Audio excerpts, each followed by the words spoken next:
नमस्कार, मैं हूं प्रशांत द्विवेदी। S7 के संवाद कार्यक्रम में आपका बहुत बहुत स्वागत है। हम आपको बताएं कि देश की प्रसिद्ध फार्मा कंपनी ल्यूपिन, जो अपने कार्यक्षेत्र में बहुत कुछ कर रही है, उसके द्वारा एक फाउंडेशन भी बनाया गया है, ल्यूपिन फाउंडेशन। उसके डायरेक्टर हमारे साथ में श्री सीताराम गुप्ता जी मौजूद हैं, जिनसे हम खास बातचीत करेंगे। सर, बहुत बहुत स्वागत है आपका हमारे खास कार्यक्रम संवाद में। Thank you very much. आपको भी बहुत बहुत धन्यवाद आमंत्रित करने का। जी जी सर, जिस तरह से लगातार आपके द्वारा फाउंडेशन के द्वारा लगातार जो काम किए जा रहे हैं, 7 न्यूज़ चैनल ने कई बार दिखाया, हमने इससे पहले भी कुछ स्टोरियां की थी जिसमें साफ तौर पे हमने दिखाया था कि किस तरह से ल्यूपिन फाउंडेशन बड़े मात्रा में मास्क बांट रहा है। कोरोना जैसी एक महामारी, एक बीमारी आती है, उसको देखते हुए कहीं ना कहीं संघर्ष का सामना लोगों को करना पड़ता है। सर, सबसे पहले तो बताइए कि क्या क्या किया इस कोरोना काल में आपके फाउंडेशन के द्वारा। सबसे बड़ी बात यह है कि जब पहली वेव में कोरोना का आगाज हुआ, सबसे बड़ी जो प्रॉब्लम आई देश के सामने वर्ष की, जो बेचारे लोग जा रहे थे, मेरा जहाँ तक नॉलेज है, मैं ये कह सकता हूँ कि 1947 के बाद में इस तरह का लोग सड़कों पर निकले होंगे बेचारे। तो हमने पूरा ये कोशिश की, सबसे पहले हमने ये कोशिश की कि सबसे ज़्यादा जो हमारे माइग्रेंट भाई हैं, मैं लेबर नहीं कहूँगा उन बेचारों को, और वो किस रूट से आ रहे हैं, और वो रूट हमको पूरा ट्रेस करने के बाद में मिला नेशनल हाईवे नंबर 3 है, जो बॉम्बे से चलता है, और बॉम्बे से चलता हुआ जो इंदौर आता है और आगरा आता है जी, उसमें सबसे ज़्यादा माइग्रेंट लेबर्स आ रहे थे। तो हमने कोशिश की कि उनको भोजन, पानी और सुविधाएं, मेडिकल सुविधाएं, जो उनकी चप्पलें फट गई, चप्पलों का इंतजाम, सारे इंतजाम उनके साथ एक साथ किए जाएं। इसलिए सबसे पहले तो हमने ये किया कि जैसे बॉम्बे से निकले तो स्टॉल लगाए, फिर हमने 2 स्टॉल हमने इंदौर में लगाए, फिर 1 स्टॉल हमने मुरैना में लगाया, फिर हमने 1 स्टॉल धौलपुर में लगाया। तो इस तरह से लोग अपने आराम से आ गए, क्योंकि ये जो नेशनल हाईवे नंबर 3 है, इसमें झारखंड के, छत्तीसगढ़ के, यूपी के, एमपी के, जो कि हमारी सबसे गरीब स्टेट हैं, जो गरीब स्टेट होती हैं उसी के माइग्रेंट लेबर्स ज़्यादा जाते हैं शहरों में काम करने के लिए, क्योंकि रोजगार की संभावनाएं वहाँ नहीं होती हैं। तो उनके लिए सारा काम किया, और ये मैं ये नहीं कह हमने काम किया, एक मानवता की पुकार थी है, और मानवता की पुकार को मानव होने के नाते उसके बाद में हमने देखा और भोपाल होते हुए और ये लोग इलाहाबाद तरफ जा रहे थे, हम फिर विदिशा में भी, और हमने पूरी कोशिश तो नहीं कवर कर सकते, लेकिन हमने ये पूरा आइडेंटिफिकेशन किया कि सबसे ज्यादा लोग बाग कहाँ होकर निकल रहे हैं, उनको किस तरह की मदद दी जाए। क्योंकि जो भी इंसान एक शब्द से जिंदा होता है, तो उसका शब्द आशा, और आशा मिलती है समय पे, बड़ी आशा की होती है उसमें।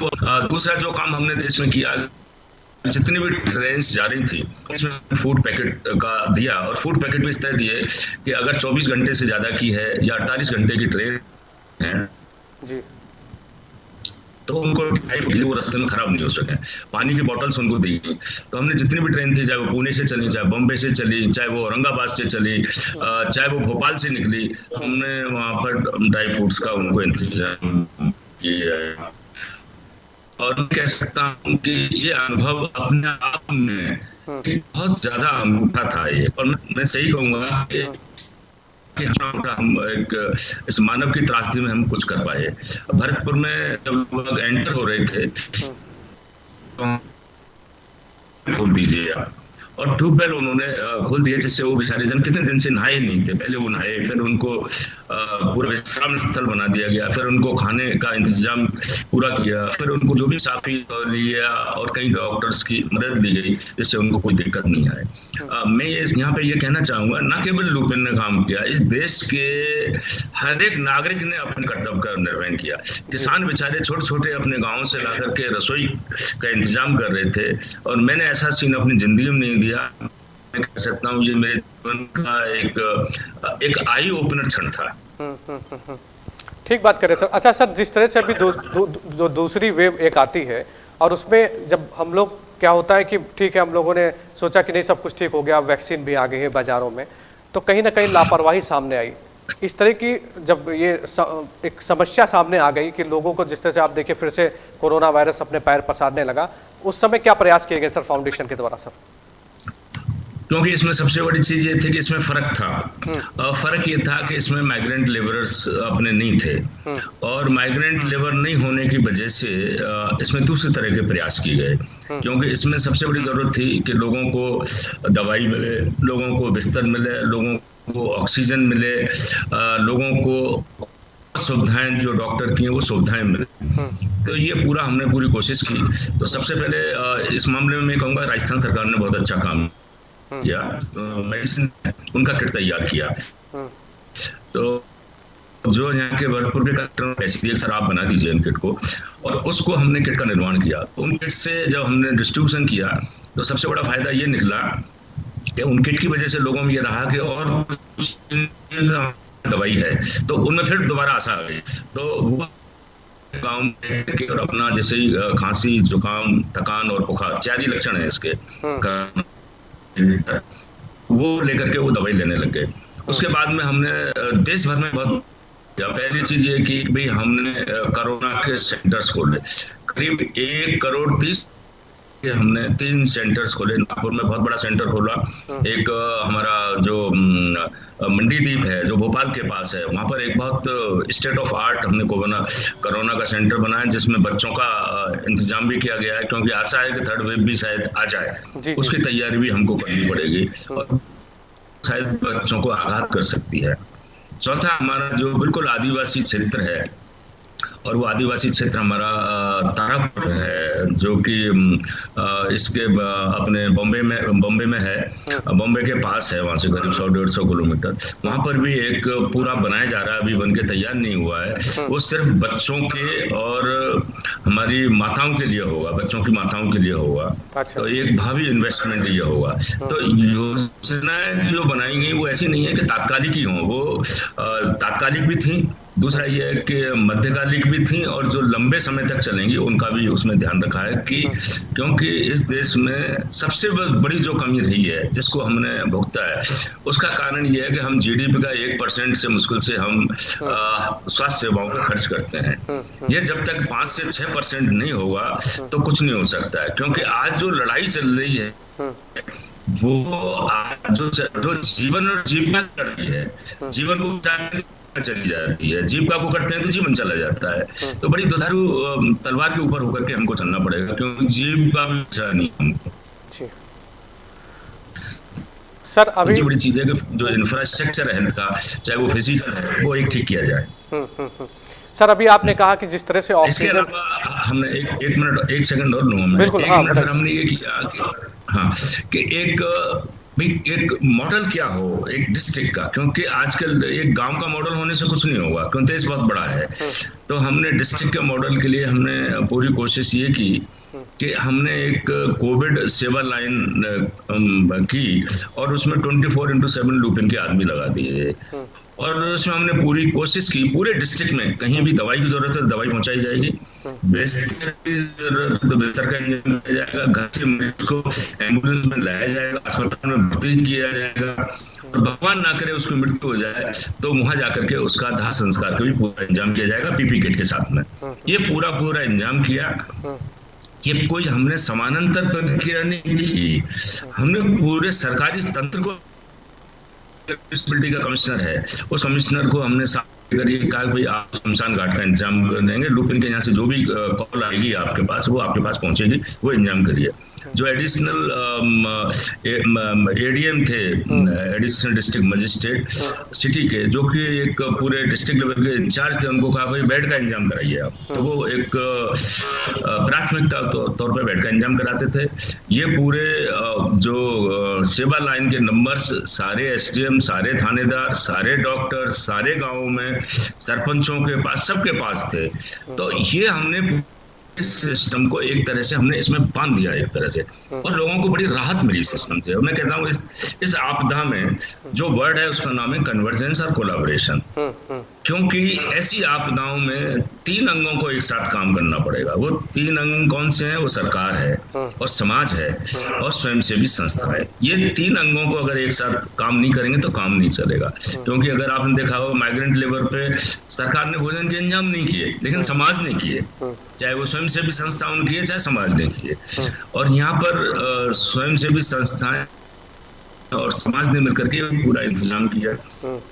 खाने के लिए गरीबों के लिए कोई रसोई चल रहा है, कोई कुछ कर रहा है, ये सारे इंतजाम में अपने कोलैबोरेशन के इंतजाम है। ये मॉडल हमारा बहुत सक्सेसफुल गया और आज मुझे खुशी है कि भरतपुर जिले में आज मुश्किल से 8 से 9 कोरोना पेशेंट निकल रहे हैं पर डे। डिस्ट्रिक्ट की बात कर रहा हूँ जिसकी आबादी करीब इस वक्त 37 लाख है। तो एक अच्छा एक प्रयास हुआ है। कोरोना सेंटर्स भी यहाँ खोले गए। कोरोना सेंटर्स खोलने में सबसे बड़ी चीज ये रही कि जो सरकार में भी कुछ गलती हो जाती है, जो कम्युनिटी हेल्थ सेंटर है उसमें कोरोना सेंटर खोल देते हैं। अब जो रोजाना मरीज गांव से आ रहे हैं वो वहां पर कोरोना से संक्रमित होकर जा रहे हैं, ये किसी को पता नहीं। हमने पूरा बैन करवाया कि कोरोना का जो होगा कोरोना केयर सेंटर में जाएंगे। कोरोना केयर सेंटर बिल्कुल पास होगा कम्युनिटी हेल्थ सेंटर के या पीएचसी के, और वहां से जो भी वो डिस्ट्रिक्ट हॉस्पिटल को आएंगे अगर सीरियस मरीज है। और सीरियस मरीज की पहचान करना बड़ा आसान है कि अगर आप सर मुझे लगता है कुछ कनेक्टिविटी की प्रॉब्लम है, मैं फिर से कनेक्ट करता हूं आपको 2 मिनट में फिर से कनेक्ट करता हूं क्योंकि जाहिर सी बात है कुछ वॉइस में भी प्रॉब्लम हो रही। मैं अपनी टीम से चाहूंगा, अपनी टेक्निकल टीम से चाहूंगा कि एक बार दोबारा सर को कनेक्ट करें फिर से एक बार। तो सीताराम गुप्ता जी सीधे हमारे साथ में लाइव जुड़े थे। मैं आपको बताऊं कि ल्यूपिन फाउंडेशन के द्वारा बहुत सारे काम किए जा रहे हैं। सर हमारे साथ फिर से आ गए। जी सर आप कंटिन्यू करिए, अपनी बात कर सकते हैं सर जी। हाँ, तो फिर हमने इस तरह के काम किए कि कोरोना सेंटर्स को जो कम्युनिटी हेल्थ सेंटर्स हैं उसके पास हमने मतलब तो वहां पर हमने जितने भी अपने जो मरीज थे उन मरीज में अगर तो सिंपल सी बात है कि अगर 101 से ज्यादा टेम्परेचर है तो वो सीरियस हो रहा है, 90 से नीचे अगर आपका ऑक्सीजन लेवल कम पर हो रहा है तो सीरियस हो रहा है, उसको सीधे डिस्ट्रिक्ट हॉस्पिटल में भर्ती कराया। तो उसमें बीच की कोई चीज नहीं रही। और कोरोना केयर सेंटर में ऑक्सीजन जो कंसंट्रेटर्स हैं, बाकी के सारे इंतजाम में सरकार ने जो काम किए, पलंग के, बिस्तरों के, प्रोनी के लिए तकिए, खाने का जो इंदिरा रसोई है यहाँ पे उसके तो पूरे इंतजाम किए गए। और उस इंतजाम से ऐसा हुआ कि लोगों को बहुत ज्यादा राहत मिली। तो सामंजस्य बैठा के काम करने की जरूरत है, मेरा कहने का मतलब यही था। इसमें जहाँ पे सामंजस्य नहीं बैठा है तो वहां पर थोड़ी तकलीफें हुई हैं। बिल्कुल ठीक बात सर आप कह रहे हैं। जिस तरह से सामंजस्य बनाकर काम करना चाहिए, जाहिर सी बात है अगर कोई परेशानी आती है और एकजुट होकर कोई काम करेंगे तो जरूर सक्सेस होंगे। और जिस तरह से ल्यूपिन फाउंडेशन काम कर रहा है, आपने बताया कि जिस तरह से आपने एक प्लान बनाया, जाहिर सी बात है किसी काम को करने के लिए पहले जो प्लानिंग है वो एक बढ़िया तरीके से होनी चाहिए जो असर भी करे। और जब हम तैयार नहीं थे, इस तरह से हमारे सामने आपदा आ जाती है और आपके फाउंडेशन ने इतना प्रयास किया तो सर काबिले तारीफ है आपके द्वारा जो आप काम कर रहे हैं, उसको भी हम लोग सैल्यूट करते हैं। हमारा न्यूज़ चैनल भी सैल्यूट करता है कि आप जैसे लोग इस तरह से लगे हुए फाउंडेशन के माध्यम से इतने सारे कार्यों को कर रहे हैं। अच्छा सर मैं एक बात जानना चाहता हूँ कि आप मुझे जो पता, मैं अभी कुछ पढ़ रहा था आपके बारे में, मैंने पता जब देख रहा था तो उसमें ये आया कि आप बहुत सारे गाँव को आपने गोद ले रखा है और जो आपका फाउंडेशन है वो सर वो आत्मनिर्भर कर रहा है, वहाँ के लोगों को रोजगार भी दे रहा है, कुछ ऐसी चीजें कर रहा है कि वो आत्मनिर्भर बन रहे हैं। सर तो इसके बारे में कुछ मुझे बताइए। हाँ, सबसे बड़ी चीज ये है कि कोई भी फाउंडेशन काम करे, जैसे मैंने कहा डेवलपमेंट भी आपका सामंजस्य के साथ होना चाहिए। बहुत से कॉर्पोरेट ये करते हैं कि वो अलग से अपना काम करते हैं, सरकार अपने अलग से काम करती है, दोनों की धाराएं कभी मिलती नहीं है। और मेरा इसमें एक सबसे विश्वास, एक और एक नहीं होते हैं, एक और एक 11 होते हैं, ये हमें मान के चलना पड़ेगा जिंदगी में। तो इसलिए हमको सामंजस्य बैठा के डेवलपमेंट में भी काम करना पड़ेगा। जो भी रिसर्च इंस्टीट्यूशंस हैं आज पूरे देश की, उनमें इतना डेवलपमेंट हुआ पड़ा है, लेकिन वो रिसर्च इंस्टीट्यूशंस में जो रिसर्च है वो रिसर्च वहीं पे है। तो हमने सबसे बड़ा काम ये किया, जो भी रिसर्च है उसको लेबोरेटरी से लैंड तक पहुंचाया, किसान तक पहुंचाया उसको हमने। तो हमको एक क्या हुआ कि हमको पैरेलल काम नहीं करना पड़ा, कोई समानांतर काम नहीं करना पड़ा हमको। और इससे एक बहुत बड़ा काम हमारे फाउंडेशन के द्वारा हुआ, कम पैसे में ज्यादा काम हुआ, मैं ये कहूँगा। क्योंकि आज जो पानी है वो भी स्केर्स रिसोर्स है और जो पैसा है वो भी एक स्केर्स रिसोर्स है। आवाज फिर कट रही है थोड़ी सी, आ रही है ना? तो वो भी एक स्केर्स रिसोर्स है। तो हम कम पैसे में हम किस तरह से ज्यादा काम कर सकते हैं, ये बहुत महत्वपूर्ण चीज है। सबसे बड़ी चीज है कि देश बहुत बड़ा है। क्यों बड़ा है? क्योंकि इसमें 739 डिस्ट्रिक्ट हैं आज, या 741 हो गए अभी लेटेस्ट अगर अपन बात करें। और 6 लाख से ऊपर करीब गांव है, 6.5 लाख गांव है और 6,500 के आसपास ब्लॉक्स हैं। तो अगर हम एक गांव का भला कर देंगे तो उससे कोई भला होने वाला नहीं है। इस कंट्री में जो सबसे इम्पोर्टेंट चीज है वो है स्केल होना चाहिए और एक विजिबिलिटी आती है प्रोग्राम। विजिबिलिटी आएगी तो जब आपका काम एक अच्छा हुआ। हम्म। तो हमने 2-3 तरह के काम किए कि हम पूरे डिस्ट्रिक्ट को गोद लिया, हम्म। और उस डिस्ट्रिक्ट को गोद लेके तीनों आयाम, हम्म। आर्थिक आयाम कि हम लोगों की इनकम कैसे बढ़ाएं, दूसरा हमारा सामाजिक आयाम, उसमें हमारी हेल्थ और एजुकेशन और वीमेन एम्पावरमेंट थे, उनको कैसे ठीक किया, नेचुरल रिसोर्स मैनेजमेंट, पानी का इंतजाम करना और दूसरे इंतजाम करना, उसका भी हमने इंतजाम किया। और जो चौथी चीज है वो कि भाई गांव में जो इंफ्रास्ट्रक्चर है, स्कूल है तो स्कूल की बाउंड्री गायब है, या स्कूल है तो उसका 2-3 कमरे ही हैं, उसमें और कमरे बनवाना, या आपका पॉन्ड है तो वो खुदा हुआ नहीं है, गांव में रोड्स ठीक नहीं है, इंटरनल रोड्स ठीक नहीं है, नहीं है।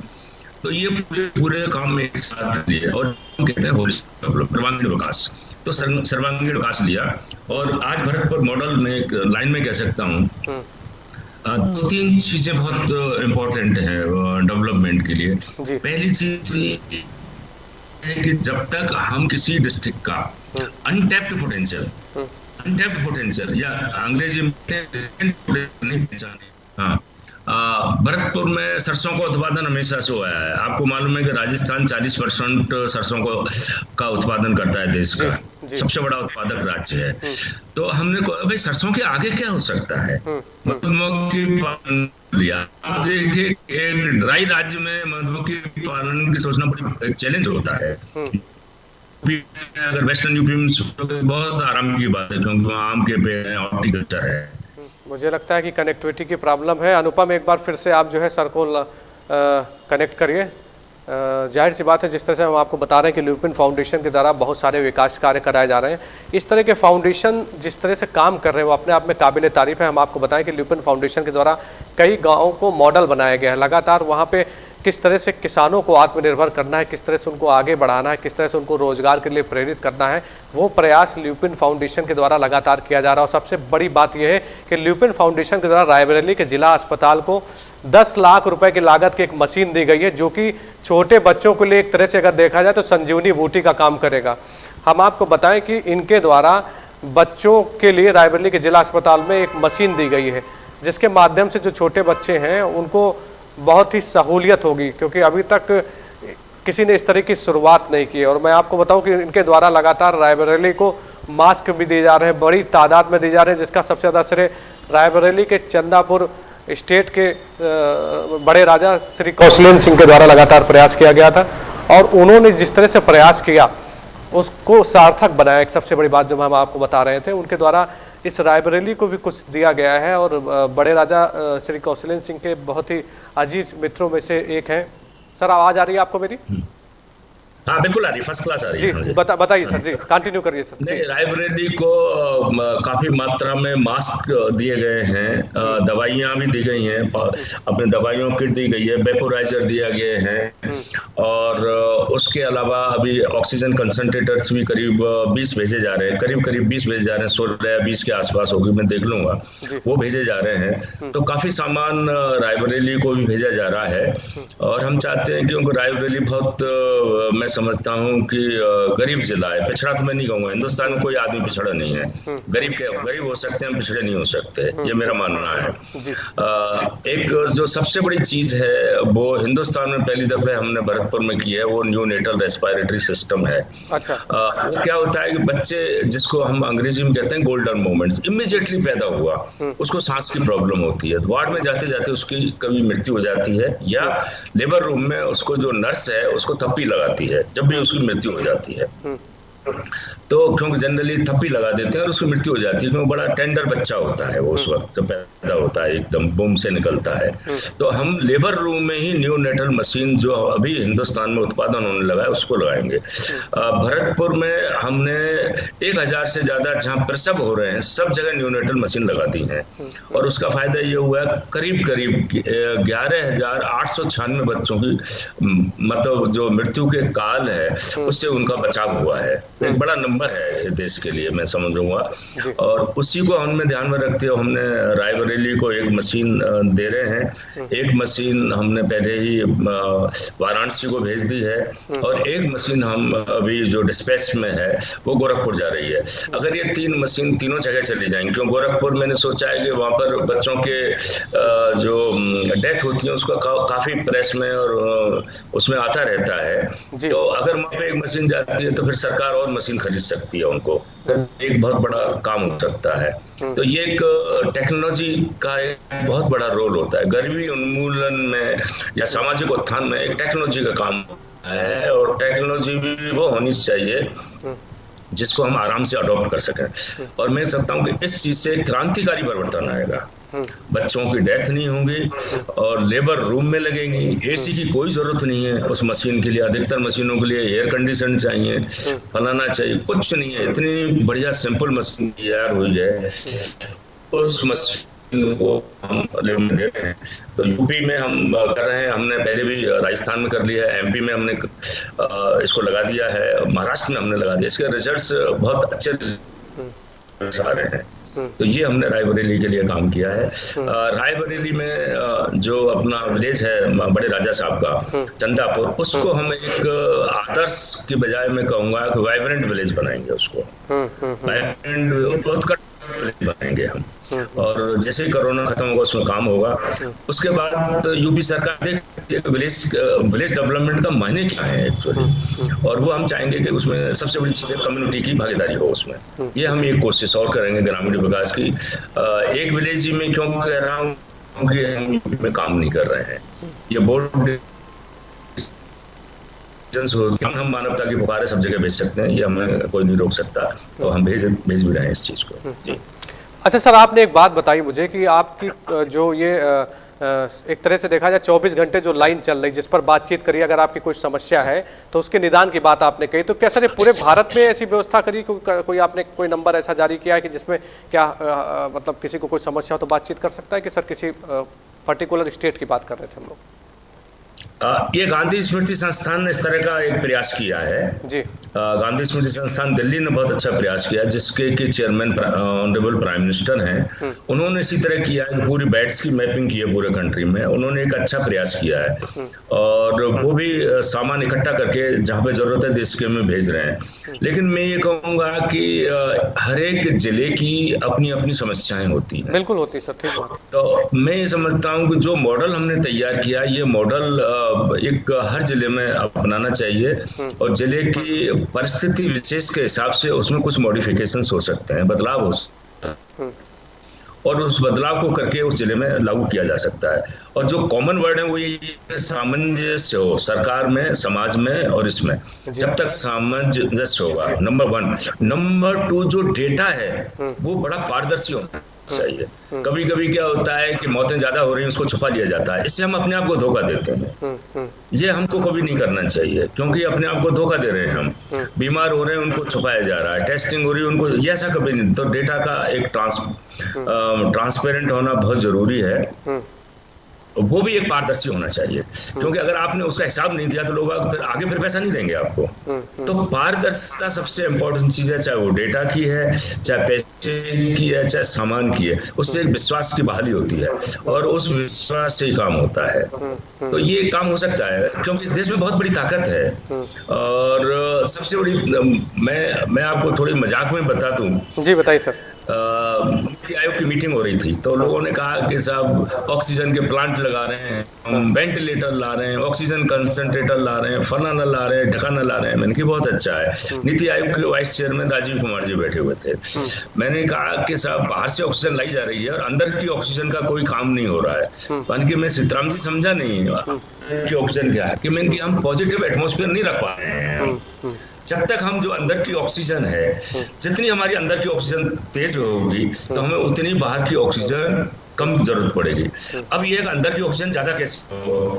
तो सबसे बड़ी जो चीज है उसका नाम है भय और डर। बिल्कुल आप देखा होगा कि डर इतना बुरा आ गया कि लोग बाग सिलेंडर आ गया तो सिलेंडर को पकड़े हुए बैठे, दे नहीं रहे किसी को। किसी के पास बेड आ गया तो बेड पे कह रहा है मैं जाऊंगा ही नहीं छोड़ करके। तो ये जो भय है, और इसको मैंने स्वामी विवेकानंद को पढ़ा 1889 में बहुत बड़ी महामारी आई थी देश में। विवेकानंद जी ने एक ही बात कही थी, बहुत तगड़ी बात कही थी कि डरो मत, डरो मत, डरो मत। और जो आज स्वच्छ भारत की बात हो रही है, उस वक्त उन्होंने कहा था को साफ रखिए, को साफ रखिए और बासी खाना बताइए। ये चीजें दी थी देश के सामने। 10% बीमारी थी। अब जो हमने देखी कोरोना में, वो थी डर की। मैं ये नहीं कह रहा हूँ कि डरो मत का मतलब ये सजग रहने की जरूरत नहीं है या एहतियात बरतने की जरूरत नहीं, लेकिन तो उसका कोई इलाज नहीं है। तो डर से बहुत बड़ा इस देश को नुकसान हुआ है। तो उन्होंने जो विवेकानंद जी के जो भी सूत्र थे, उसको मैंने उनको ट्रांसफर किया और पूरे देश में उसको लागू किया उन्होंने।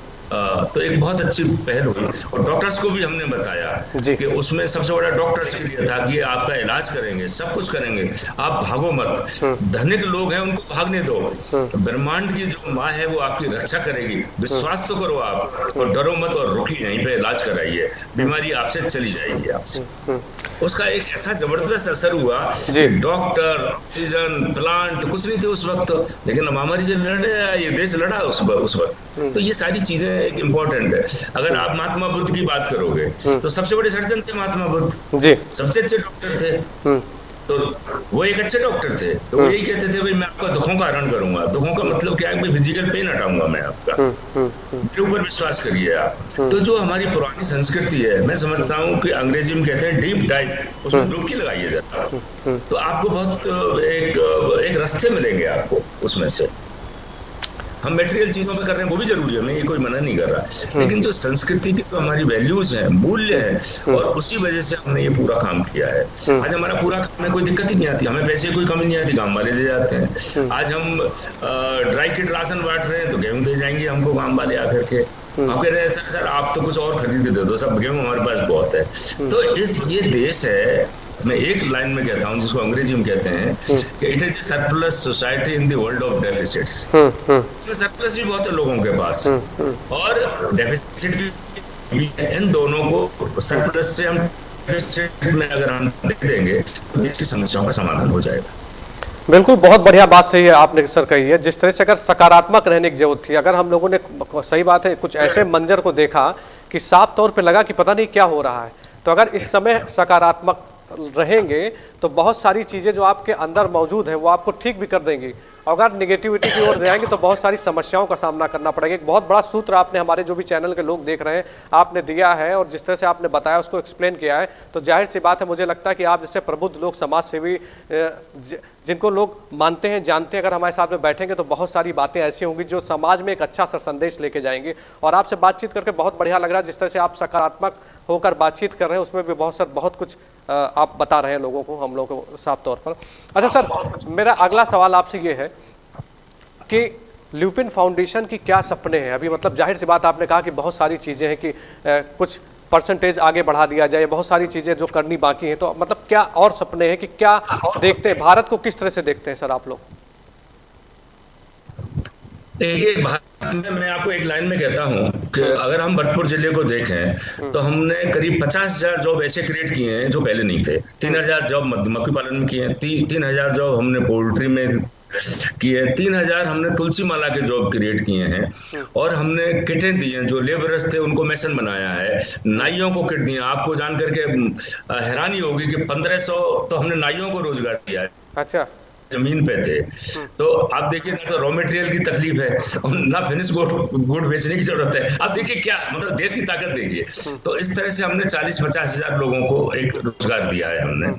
तो मैं ये कहता हूं कि 739 में 700 डिस्ट्रिक्ट अगर आप मान लें तो अगर 20,000 जॉब भी आप वो क्रिएट करते हैं जो डिस्ट्रिक्ट में नहीं है, लेकिन उसमें आपको क्रिटिकल थिंकिंग करनी पड़ेगी। जैसे हमने बी किया और हमने मछली पालन का किया कि गुड़गांव कैनाल आ रही है, लोगों के खेत खराब हो रहे हैं, उनको तालाब में बदल दिया, मछली पालन करवा दिया। आप देखिए कि प्रॉब्लम थी उसको पोटेंशियल में बदल दिया हमने। तो ये अगर आप काम करेंगे तो 14 करोड़ जॉब क्रिएट होते हैं इस देश में। कोई छोटा नंबर नहीं है 14 करोड़। और ये इस बात को मैंने चाहे कितने भी राष्ट्रीय फोरम में, नीति आयोग में उठाया है, तो वो यही कहते थे भाई इसको देखने वाला कौन है? मैंने साहब देखने वाले आपके कलेक्टर देखें, वहां की जो फाउंडेशन है वो देखें, इनको देखने की बहुत ज्यादा जरूरत है। देश में वाकई बहुत बड़ी ताकत है। जो भी काम हो वो काम एक जिले को लेकर के काम हो। और आज की डेट में अगर मैं कहता हूं तो सॉल्यूशन क्या है, सॉल्यूशन सिर्फ एक बात में है, और वो बात है कि जो कॉरपोरेट हैं, अब कॉरपोरेट की बात है इस देश में। सरकार जो कर रही है वो कर रही है, वो कर रही है, नहीं उसको छींटाकरी करना और ये कोई मतलब नहीं है, क्योंकि आलोचनाएं करना कोई मतलब नहीं है आज। तो मैं यही कहूंगा कि कॉरपोरेट को ऊपर उठना चाहिए आज। कॉरपोरेट को ऊपर उठ करके, बड़े कॉरपोरेट है 1 या 2 जिलों को पूरा संभालना चाहिए, कंप्लीट संभालना चाहिए। छोटे कॉरपोरेट है तो एक ब्लॉक में काम करें आप। और जो नीति आयोग उसने बहुत अच्छा काम किया है, कोई पैसे नहीं खर्च किए। 117 जिले कांची जिला किया, जिसको कहते हैं 3 जिले हमने भी लिए हैं, और वो 3 जिलों में एक धौलपुर है राजस्थान का, और विदिशा है मध्य प्रदेश, और नंदुरबार है आपके महाराष्ट्र का। तो सबसे गरीब जिला है, महाराष्ट्र का सबसे गरीब जिला नंदुरबार है आज। तीनों जिलों में काम किए, लेकिन आज देखिए 3 साल के अंदर अंदर convergence, collaboration, competition, coordination, creative thinking, इन सबसे कैटलिस्ट का काम करके इतनी तगड़ी तब्दीली आई है, कोई पैसा नहीं है एक्स्ट्रा। बस एक ही चीज जरूर मैंने नीति आयोग में कही थी कि भाई ये चीज ठीक है, लोग कभी कभी कहते हैं कि आप कुछ पैसा तो दे रहे हो, काम हमसे इतना करा रहे हो, आप कुछ मत करिए, पैसा मत दीजिए। लेकिन इनकी जो जिले नंबर 1 आए तो उनको आप पुरस्कार दीजिए। तो उन्होंने कहा कि हर महीने हम पुरस्कार देंगे, और हम जिले 117 में छांटेंगे, 10 करोड़ का पुरस्कार मिलता है। अगर आपने हेल्थ में अच्छा किया है तो 5 करोड़ का मिलेगा, एजुकेशन में अच्छा किया तो हमारे धौलपुर को 15 करोड़ रुपए मिले। 15 करोड़ से हमने पूरा स्ट्रक्चर ही बदल दिया पूरे जिले का। हमने 1 साल में 1 दफा पुरस्कार मिलता है, क्योंकि अब एक अच्छा जिला है वो बार बार पुरस्कार लेता चला जाएगा, दूसरे गरीब जिलों का क्या होगा बेचारों का। बिल्कुल बिल्कुल। तो इस सिर्फ प्रोत्साहन और पुरस्कार से ही इतना बड़ा काम हो गया आज देश में।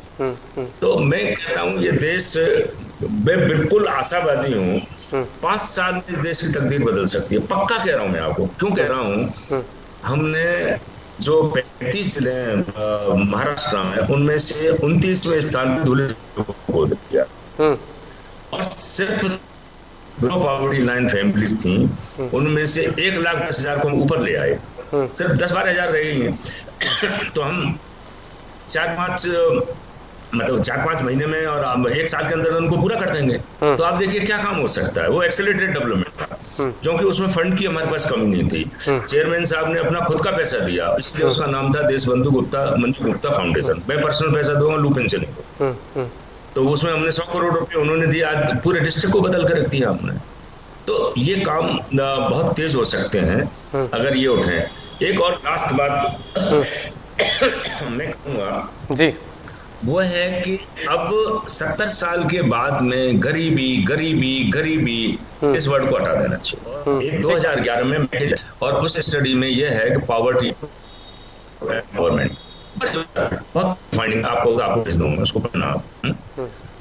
उसमें तो मैं रुक गया हूं अब तो मैकेंजी की स्टडी के हिसाब से 60 करोड़ लोग सशक्तिकरण रेखा के नीचे हैं, और बिलो पॉवर्टी लाइन लेते हैं तो 21 करोड़ है। और उस मैकेंजी में जो 60 करोड़ लोग हैं, उनका मतलब क्या है, 8 पैरामीटर होने चाहिए। सबको घर मिलना चाहिए, सबको स्वास्थ्य मिलना चाहिए, सबको पानी और टॉयलेट मिलनी चाहिए, सबको सोशल सिक्योरिटी मिलनी चाहिए, शिक्षा मिलनी चाहिए, स्वास्थ्य मिलना चाहिए, और अनाज मिलना चाहिए। और कितना अनाज, कैलोरी मिलनी चाहिए, क्या न्यूट्रिटिव वैल्यू होगी, मकान कितना बड़ा होगा, वो सारा है। तो प्राइम मिनिस्टर साहब ने जो योजनाएं लगाई हैं वो मैकेंजी की लाइन के हिसाब से बहुत बड़ी है। अगर वो गाँवों तक पहुंचा दी जाए तो हम एक एम्पावर्ड नेशन हो सकते हैं। क्या 21 करोड़ की गरीबी की बात करते हैं खामा की। मैं कह सकता हूँ सशक्तिकरण की तरफ बढ़ेंगे तो ये आज जो माइग्रेंट लेबर है ना, ये माइग्रेंट लेबर अपने गाँव में नहीं जाते आज।